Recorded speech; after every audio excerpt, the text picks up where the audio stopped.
Have you ever felt like your family, once so close, is slowly drifting apart? Like there are invisible walls between you, your partner, your kids, and even your parents. You're not alone. In a quiet village, there was a family of 5. At first, their home was a symphony of laughter, warm meals, and cozy evening stories told by Grandma. It was perfect. But life happened. The father, buried in work, became a silent figure at the dinner table. The mother, juggling everything, felt unseen and exhausted. The kids, lost in their digital worlds, bickered constantly, and the grandmother, once the heart of the home, sat alone by the window, a silent observer of the growing distance. Their home, once a haven, was becoming a collection of lonely islands. Then, one day, nature intervened. A fierce storm swept through, tearing down the small wooden bridge that connected their home to the world. No market, no school, no friends. They were stranded.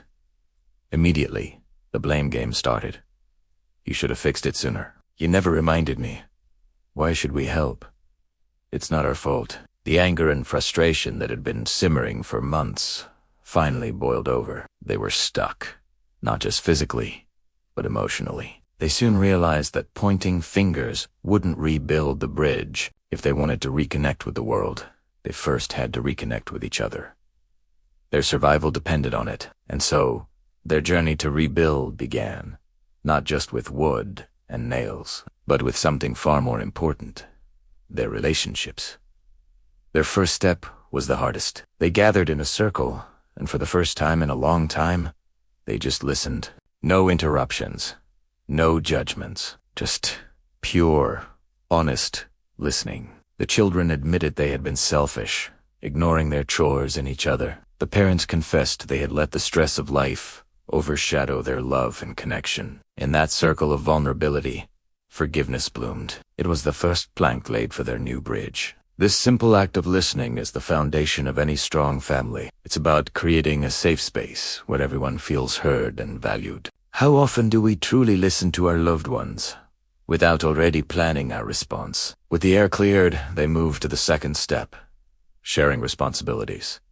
They became a team. The father, strong and capable, took charge of cutting the heavy timber. The mother, nurturing as always, made sure everyone was fueled with delicious food and warm drinks. The children, eager to contribute, ran back and forth with nails, tools, and even learned to hammer, their small hands guided by their fathers. And the grandmother, with her years of wisdom, became the project manager, offering quiet guidance and pointing out what others might miss. They weren't just rebuilding a bridge, they were rebuilding their family unit, piece by piece. Everyone had a role, and every role was crucial. This is teamwork in its purest form. In our own families, dividing chores and tackling problems together doesn't just get the job done. It teaches cooperation and shows that everyone's contribution matters. As they worked day after day, something magical started to happen. They began to notice and appreciate each other's efforts. This was their third step. Simple words of encouragement echoed through the valley.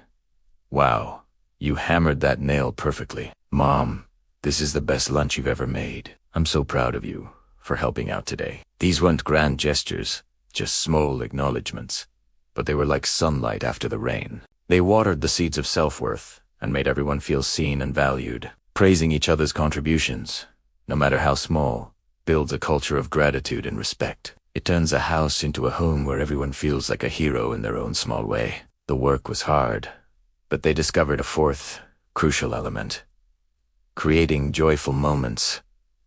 They weren't just laborers, they were a family rediscovering their rhythm. They started singing old songs while they worked, their voices mixing together in harmony. The father, once so serious, began telling corny jokes that made the kids groan and then laugh. In the evenings, exhausted but content, they'd sit under the stars, taking turns sharing stories, just like they used to. They were weaving new memories into the fabric of their family, moments of shared laughter and joy that strengthened their bond more than any nail or rope. It's a powerful reminder that quality time isn't about expensive vacations. It's about creating small, shared rituals of happiness. Finally, the day came. The last plank was nailed into place. The bridge was complete, stronger and more beautiful than before. To celebrate, they didn't just walk across it. They danced. He danced. They held a small feast right there on the bridge, a symbol of their renewed connection. They made a promise to each other, to always maintain their bridge of hearts. They vowed to keep talking, keep listening, and keep spending time together, ensuring that no storm, literal or metaphorical, could ever break them apart again. From that day forward, their home was once again filled with laughter. Not because life suddenly became perfect, but because they had learned the most important lesson of all.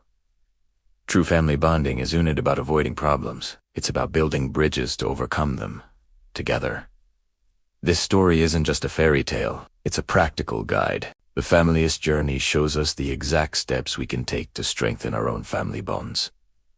Let's break it down. First, open communication. Just like the family, we need to create a dedicated time to talk.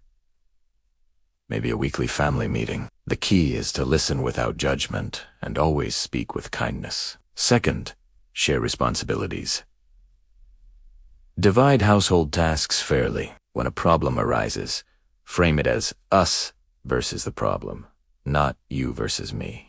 This teaches children the incredible value of teamwork. Third, quality time over quantity. It's not about how much time you spend, but how you spend it. Put the phones away during one meal a day. Create simple rituals, like a weekend walk or reading a story at bedtime. These small moments are the glue that holds a family together.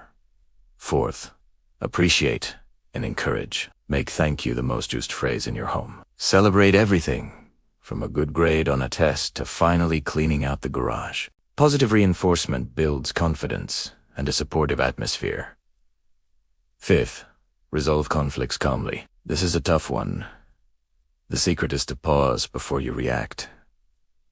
Take a breath. Focus on finding a solution, not placing blame. And perhaps most importantly, be quick to apologize when you're wrong. A sincere "I'm sorry" can diffuse almost any conflict. And finally, number 6, grow together.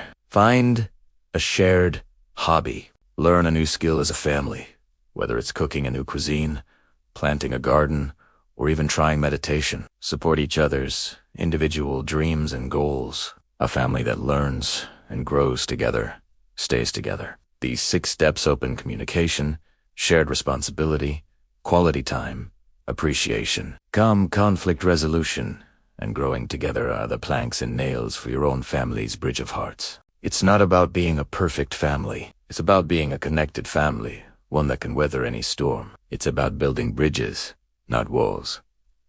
You have the power to turn your home back into a haven of laughter and support. It starts with one small step, one conversation, one shared meal. Start building your bridge today. Thanks for watching, and don't forget to like and subscribe for more content that helps you build a happier, more connected life.